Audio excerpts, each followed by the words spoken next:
And welcome back to the final hour of the Long Voyage for this week, where we are enjoying a flashback, if you can call this enjoying it, because they are really having some freaky stuff Well, happening. we are. I think our characters are being annoyed. But anyway, you are faced with a choice of going left or going right. And which one did you? You went left. That's how you We did did it, go right? left, and Yeah. and Frothy was waking up. So now you can tell us how if we chose poorly or wisely. Oh, where are we? We're still looking We for can Rana. walk. Which Also, way? can I set you down now? Oh, sorry, of course. It's okay. You're not that heavy. We went left. That is the right way, incidentally. Oh, that's good. I saw Anna out in the Svartafim. That was where it was, right? Yep. She was. There was something with her heart. What? So Huh?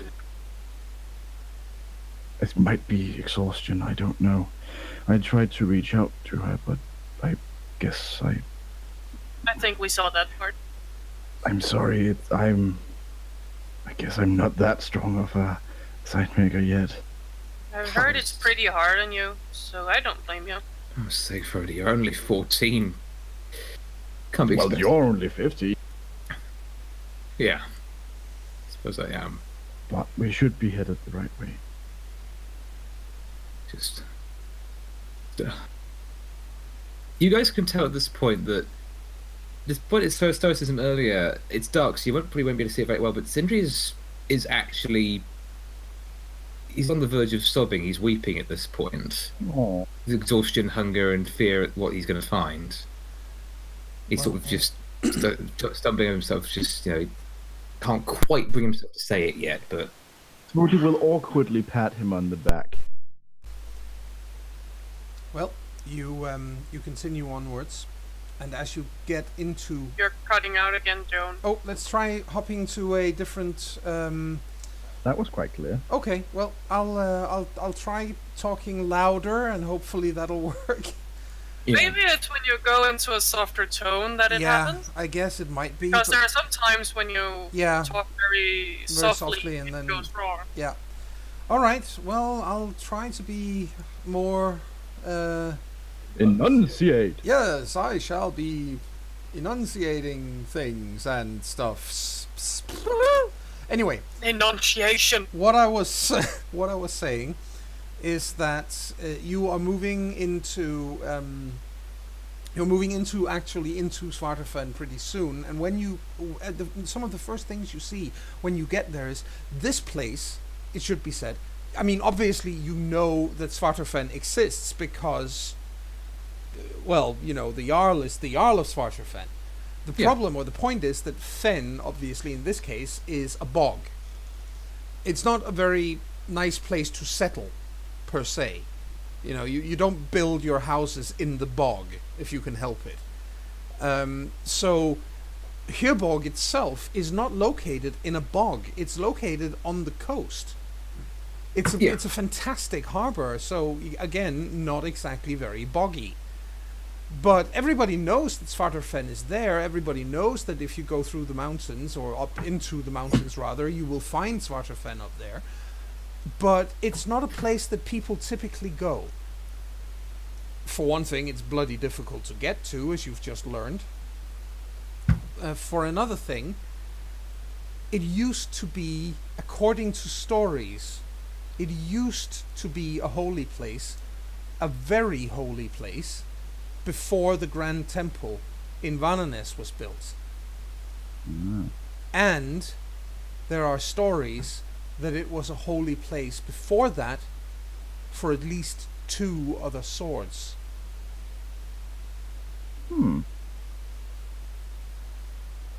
So either way, where we are treading now is Sacred ground.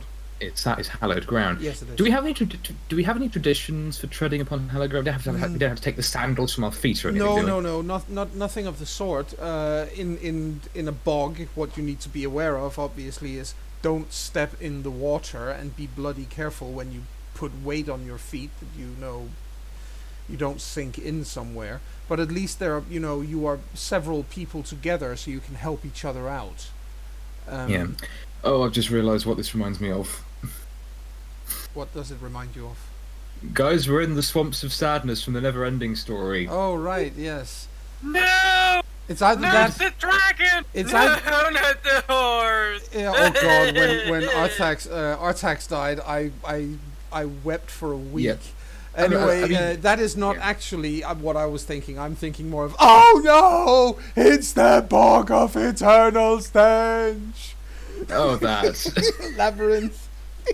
Yeah. That's more my heart. I can live with that. Smell. I can live with that. Okay. No, it is a freaky kind of place with, you know, mist over the waters of the bog, and you can see poles stuck into the water in many places. And as you get closer to them, you can see, I mean, they're ancient, but when you get closer to them, you can still tell that they were once carved with faces of people, or maybe the powers of some sort that is now long gone, or just with symbols. But it is all the more freaky every time you get, you know, to a new one of these poles, and you have this sensation that it's looking at you. Yeah. Do they have any other adornments? They don't have like skulls on the top of them or anything, do they? No, but there are, in fact, from some of the trees, there are pieces of bone and similar things hanging. You see nooses in quite a few places as well, and with bones underneath them. All right. Very old bones, and mostly gone by now.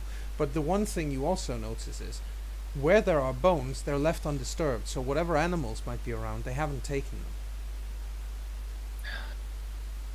Even the animals know better than to disturb the dead in this place. We should follow their example. Of course. I've got enough out of the dead for a long while. How are we going to find Rana in this? You can always call for her again. Yes, and attract the attention of something much worse, but... Didn't you say she was in the bog? Yes. Might be very near then. I'd rather... So. Do you know what? I'd rather die trying to save someone I care about than worry about my own skin right now. That's You true, just came both. to that conclusion now. Let's go.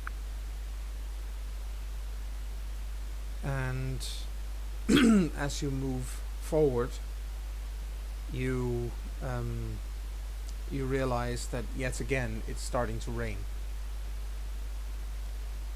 and as you move further into the bog, the rain just gets torrential. Quite frankly, it's awful, and it's cold. It's not, you know, it's cold rain.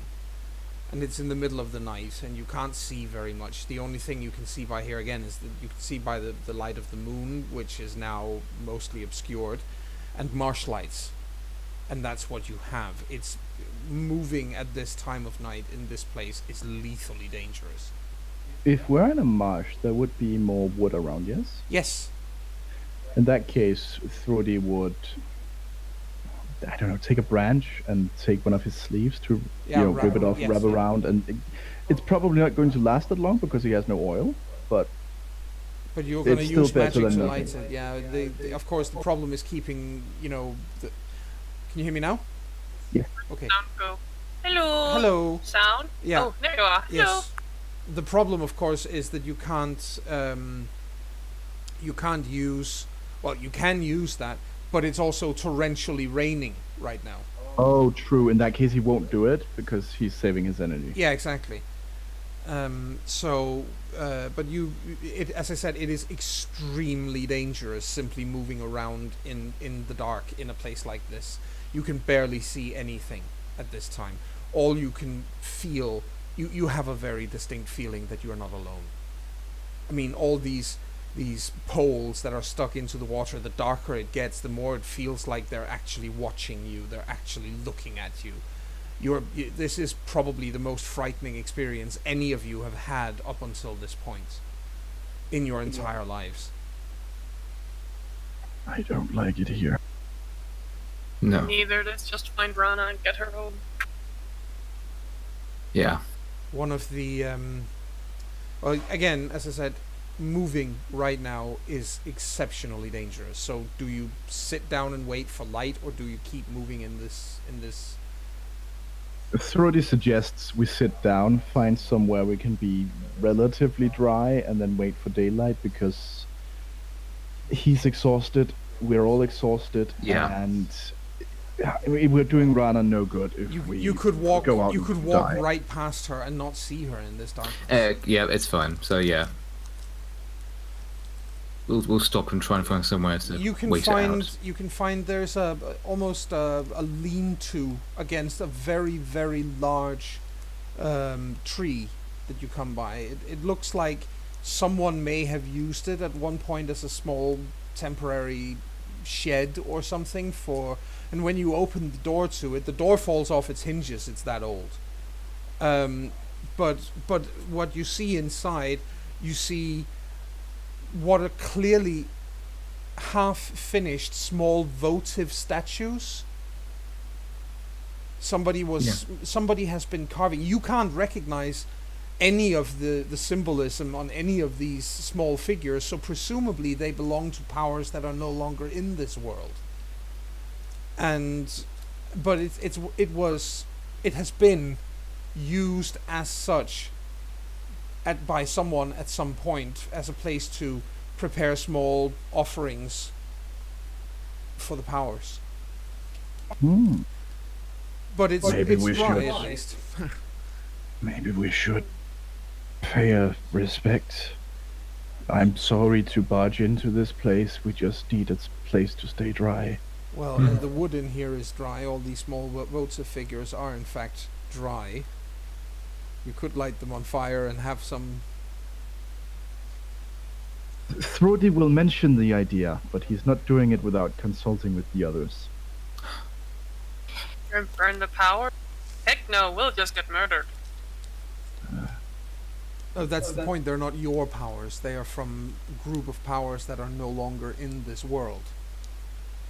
Oh. It's obvious you can't recognize any of them as having any of the attributes you associate with the powers you worship. Something I think Thrody points out. Yeah. Possibly, but there is a presence in this bog. I don't know if we disturb, even if these powers are no longer relevant to this world. There are forces here that might still take offense, but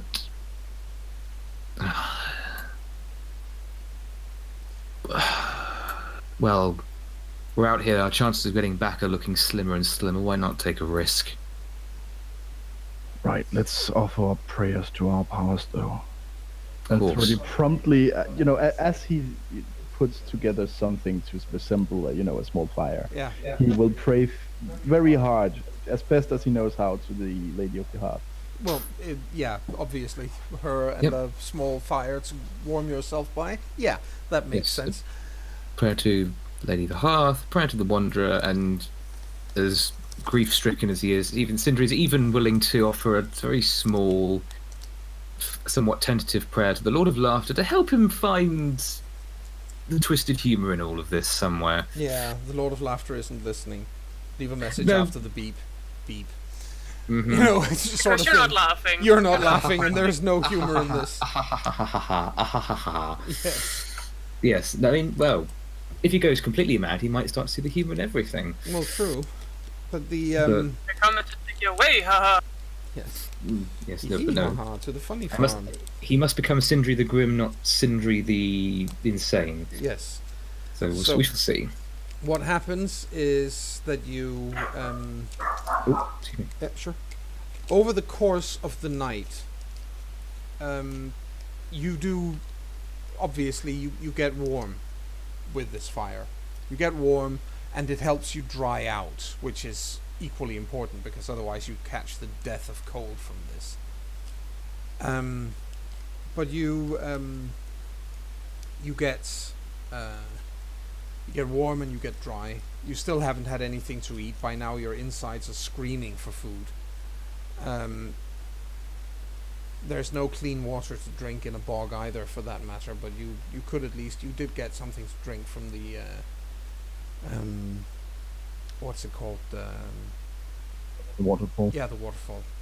Yeah. You could drink on the way up, basically. So that's been taken care of, and but it's and you even managed to get a little bit of rest. Of course, with this torrential rain, it starts to lightning and thunder rolls in as well. Can't be helped, really. But morning does arrive eventually. Light starts creeping over the landscape. Well, at least now we are actually going to be able to see what will kill us. Yes. And I imagine Thrody has recovered some in it. Yes. He's recovered... How much is it? He actually recovers 1 per hour. So you've recovered 6 in this time. So yeah. Yeah, cool. I mean, I don't know how much energy he has because he's still young. Yeah, exactly. But you've recovered quite a lot, so he's pretty. You're good to go. And so yeah, the what's it called? When you get outside, out of this little lean-to, if you would, it's still raining. Not quite as heavily as during the night. It is passing. Thunder is also still quite distant, or it's still there, but it's growing distant. That's what I mean to say. Also, right. You have sorry. When you get outside, the first thing you all notice is you are absolutely certain that the poles in the water are in different places than when you went in. What in the water? The poles. Poles? Yes, there were poles in the water with runes and faces carved in them. And they've all moved. So unless there's unless there's a team of gremlins who are dedicated to doing this every single day, yeah, we're in a very weird place. Sindri, meanwhile, I don't like this. Let's find Rana. Sindri is yelling as much as his tired and dried up throat allows him to for her at this point. When you move into the bog again, rather you turn around. As I said, you come out of the door, and you see the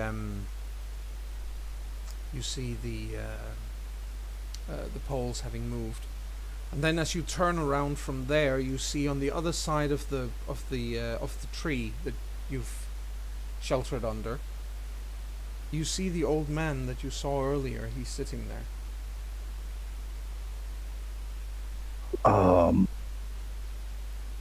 Good morning.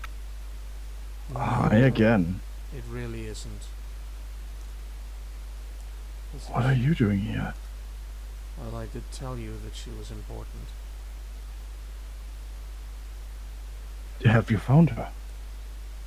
Yes, I'm sad to say I have. Oh no. Where? Further in. I took her down. Silva starts walking. Took her down? She'd hanged herself.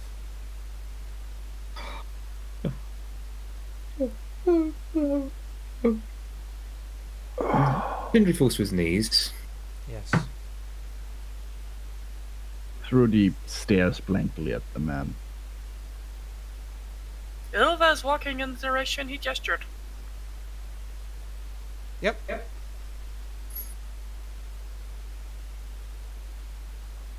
So she's... Was it her heart? In a manner of speaking, I suppose. I felt it.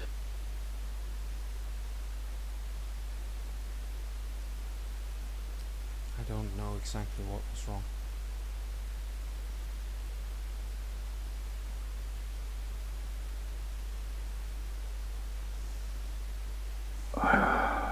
Do her a favor. Do her a favor. When you go back, tell her that she was killed in that awful ravine. Don't let people know that she did this to herself. Of course. Let her have that dignity. Thordy nods and plumps down next to Sindri, putting a hand on his back. Sindri is, he is just, his face is a rictus of emotional agony. He is just sobbing very quietly. He reaches down and puts a hand on Frodi's, on Sindri's shoulder and says, I am sorry.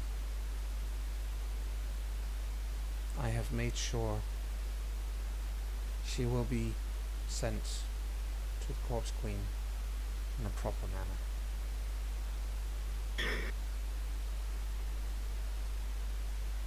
He takes out from underneath his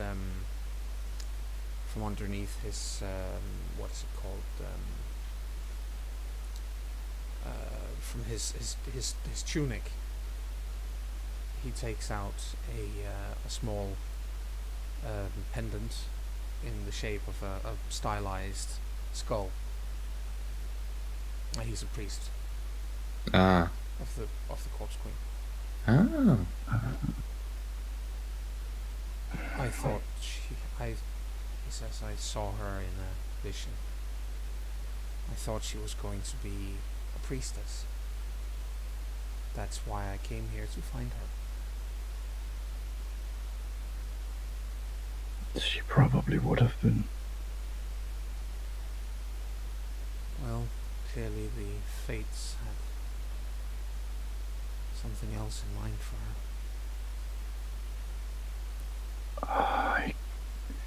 Why didn't she wait for us? I don't know.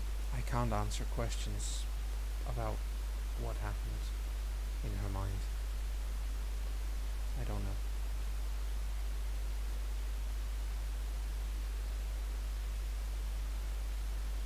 We should go make sure Ylva doesn't fall in. That's probably a good idea. I will take care of everything, I promise. Could we? You do not want to see her. Believe me, you really do not want to see her. Don't want to what? You don't want to see her. Please believe me when I say this. You really don't want to see her. Remember her as she was. Then I'm going after Ylva. Yes.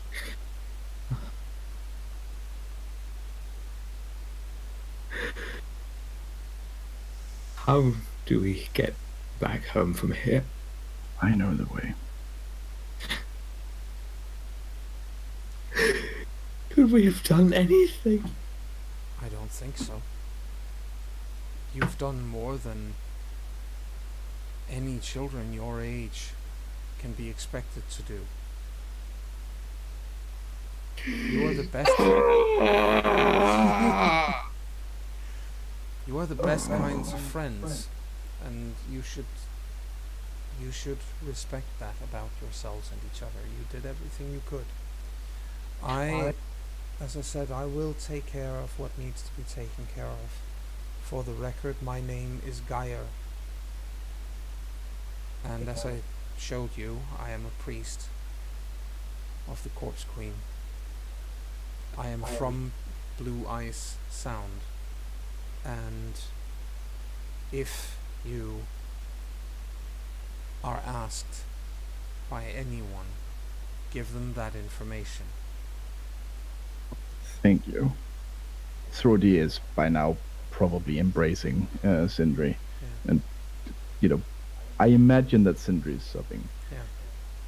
Yeah, his after the whale, his face has gone to more. he's gone. His face is more that of a 1,000-yard stare at this point. Yeah. He's still being hugged. Yeah, he's hugging back. Go after Ilva quickly. I like the fact that it's just, yeah, you might be doing, but you're still being hugged, damn it. Yeah. Ilva! Thordy gets up and... Oh, wait, here, just go. He gestures for the priest to, please look after him. He nods. As he carefully runs, runs as much as you can run in a bog without, sinking dying. in. Yes. That would be the worst if you're running along and then suddenly you just straight down into a puddle and you're never seen again. Mm-hmm. Yeah. Ilva! Well, you can hear him, Ilva. Yeah, she's still walking. Ilva! Ilva, we need to go back. You have to bring her home. The priest already took care of it. He tries to catch up with her. Yeah. He probably will. Ilva is very much aware how much of a klutz she is. Yeah. And And this there's is a not bog. and this is not a good place to be a klutz. But no, you catch up. You catch up. Ilva, please. That's the red stuff.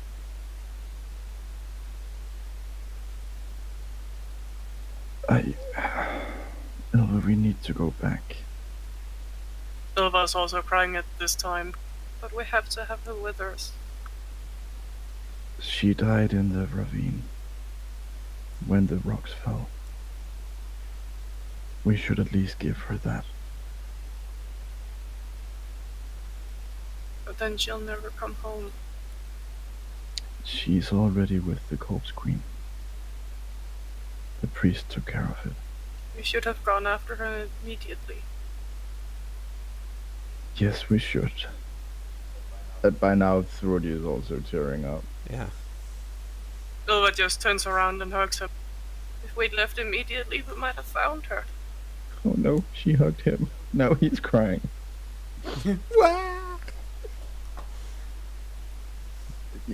Yes, but...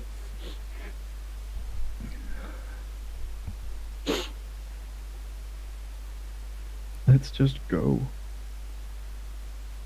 I don't want to be Why'd she here ask for anymore. help and then run away? I don't know.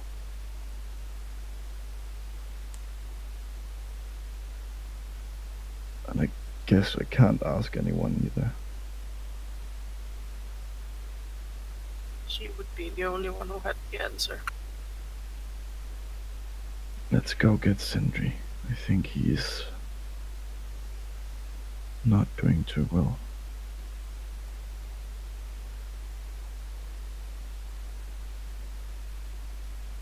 She eventually lets go of the Fruity. Yes. And you go back and find the Sindri. And Yes. I'm assuming that they find the Sindri in an advanced state of discombobulation. I mean, he's probably been talking somewhat catatonically to the priest as well while they've been gone. Yes. And the priest is answering. He's being kind about it. Yes, I think they probably get back on Sindri saying, "I should have told her. I should have told her how I wish to spend the rest of my life with her. What?"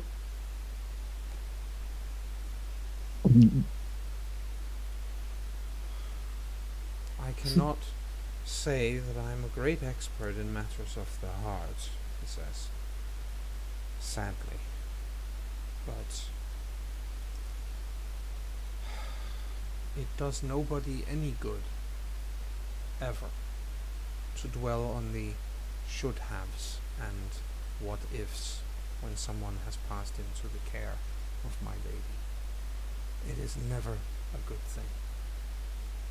All you will do is hurt yourself and make yourself feel to blame, and you are not. You have done everything anybody could have ever expected to find your friend. There are many adults who would not have managed to get this far. I know that you came from Hürborg. It's the only place you could have come from when I met you the first time. I know you're from there. So, you are... you have traveled for a day and a night, almost, to find her. And you've been running for a significant part of that time. You made it through that awful ravine with, with the what's it called? The place with the pointy, jagged... ribs. The ribs, is that what it's called? Well, they certainly look that way. Ribs of great wolf. Very fitting, certainly fitting. But yes, I would say that many grown warriors would have tired out before you did, and yet you kept going because you cared. Take some comfort in that. However little it may be, take some comfort in the knowledge that you did everything you could. Don't let this eat you. She is in a good place now. There is no pain. Yeah. Remember that. She won't know what to do with herself. Did you, when she ran past you, did she also have Zaire in her? No. No, she didn't. She's not. She was not. A Sidermacher. She was just a girl whom I was certain would be important. She didn't stop. I figured she was going somewhere. I'd catch up. Thrody nods slowly and does a half hug of himself because he doesn't know how to feel. She was important and she still is, even now. Yes. Yes. Perhaps this is the importance that I saw.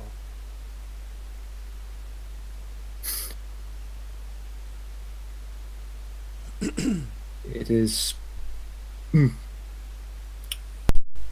Thank you again for your wise words, Venerable One. It is a long journey back home, and we have no food or water to sustain us. Here, he says, and hands you a water skin that he's carrying. I have two. I've been traveling a very long way, as I said. I have two of them, and I do have some rye cakes as well. They don't taste particularly nice, but they're filling. Won't you need that for your long trip home? I'll make it to a village, something, get myself some food there and make my way back home. Don't worry about me, I'll manage. He takes out a rye cake for each of you from his bag, so you have something to eat. And he's right, if any of you try to taste them, we are starving, I imagine most of us do. I think everything tastes wonderful when you're starving. Probably yes, but they really aren't much to talk about. But they do, as he says, fill. They are filling. And that's the main thing right now. So, and then he gives each, he reaches out and gives each of you a squeeze on the shoulder and says to each of you, says, make it home safely, and be careful in the future. I think maybe there is greatness in you as well.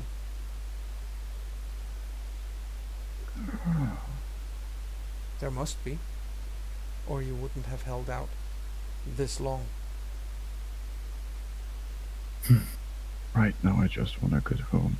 Yes. Please. Do so.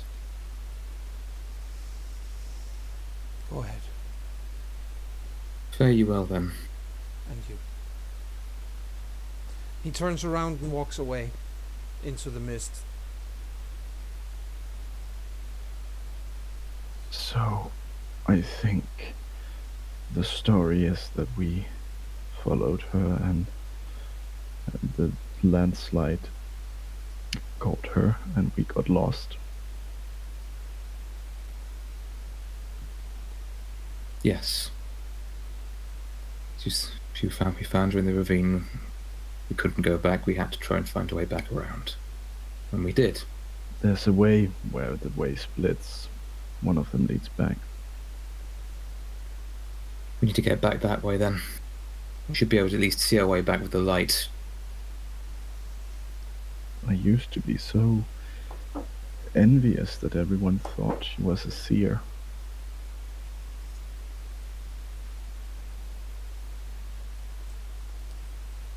I guess I didn't really understand anything. Turns out she was just really sad. Goes to show, doesn't it? Sometimes you really don't see what's right in front of you, or act on it.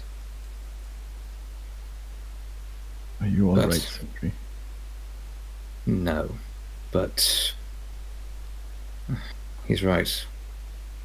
Can't let this consume me. I've got to keep you two safe and get you home. I'm not losing anyone else out here. No. Not to Drago and not to Ice Reavers. I'll wrestle that damn Ice Reaver myself if I have to. Let's just make tracks. This light won't last forever. How's your foot? Sore. Better. But Yeah. I can walk, and if push comes to shove, I can run. Let's hope it doesn't. Yeah, it's not your big toe that's broken, then you'd be in trouble. Yeah. Hard to keep your balance without it. Yeah. It's alright. The kick caught my smaller toes. Ah. We should have a look at them when we get home. Well, let's focus on actually getting there before I worry about that. So you start moving back, basically.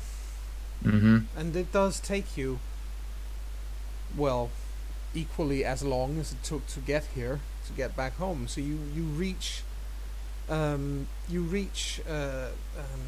Hirborg around mid-afternoon, actually probably late afternoon. Mm-hmm. No, wait a second. I don't assume that you're probably not running all the way home, right?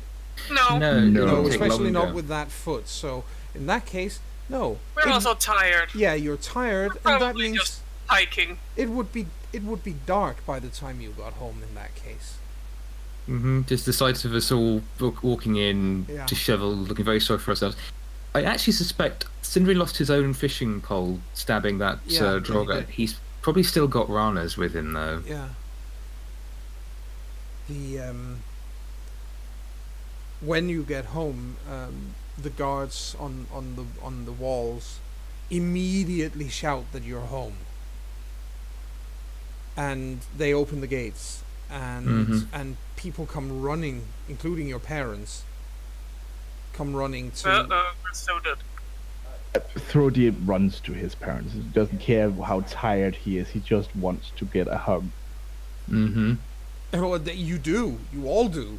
But they're all very confused as to where you've been and what has happened. They're worried, sick.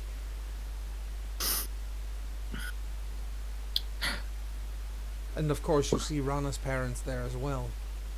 Yeah. Yeah. Sindri goes, actually, after having hugged his parents, he just walks over to them as well with her fishing rod.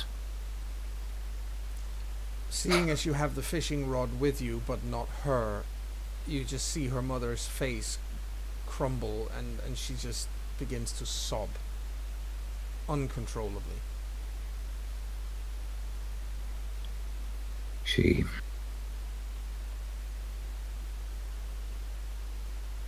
she was running from some terrible beast. She wandered all the way to the ravines, to the ribs of the great wolf, and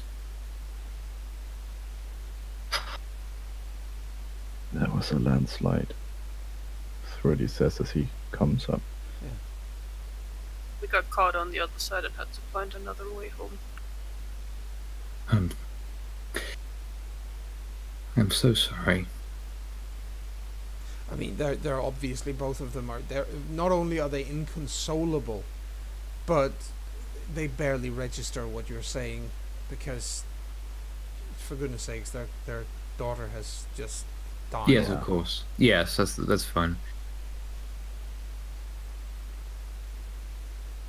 But your own parents are just incredibly relieved to have you back home, and once they realize what it is that you've been out doing, they're all legitimately proud of you for having done what you've done. You know, even though the end result was a tragedy, you did everything you could, and there is real pride there, real pride from all of your parents. Question, John. Yep. Is Thrody's grandmother still alive at this point? Because she's dead by Yes. the time Hjörbol burned down. Yes, she is, but she is very old and almost entirely blind at this point. In that case, once everything has settled down, I think he would privately tell her what really happened. Okay, so you go and find her. Yes. And she's sitting in her bed at home, because moving around is a bit of a bother when you stumble into everything. It would be. Frothy, is that you? Yes, I'm home. What's happened, boy? You sound tired. I am. And sad. Something happened? Yeah. Yes. I think he closes the door. Yeah. As much as you can close a door. I don't know if they have doors. Oh, yeah, they do. And then he tells her what happened, what really happened. And she listens to all of it, and by the end of it, she reaches up with both hands and cups your face in a very gentle and grandmotherly kind of way. And she turns your face to look at her. She can still see a little bit, but it's obvious. I mean, it's very, very blurry. But she does look at you. And she says, "What you did to save Rana was heroic. You could have been killed easily. And you never stopped. I am incredibly proud of you, Frody. And I think that as it comes to Seers, Hjörbol is going to be in good hands when I pass away, eventually. And I have no plans of doing that just yet." Please don't. I still feel like I failed, though. I don't think you could have succeeded. But maybe if I didn't pass out, I wouldn't have slowed the others down. And I could have told them which way to go. Frody, the weavers of fate spin a thread for each of us. It was her time. We all go when we have to go, remember? I think he hugs her and cries some more. Yeah. And she holds you and strokes your back and just tries to soothe you. And I think on that image of Frody weeping bitterly on his grandmother's shoulder, the camera shot, as it would, zooms all the way out up to a seagull flying over the harbor of Hjörbol. And everything goes misty. I think AJ might have wanted to do something. You had something? Sorry, let's do that first then. Are the black ones left? Yes, they've left. and there was nothing. Okay. No, they only stayed for, less than 24 hours before they left. But okay, but then it zooms out and everything goes misty again. And the next thing we see is a burning Phelan ship and the Fagerferd pulling away on all oars as hard as possible. And we'll rejoin you there next week in the next episode of The Long Voyage. And ladies and gentlemen of the viewing audience, we hope you will join us as well.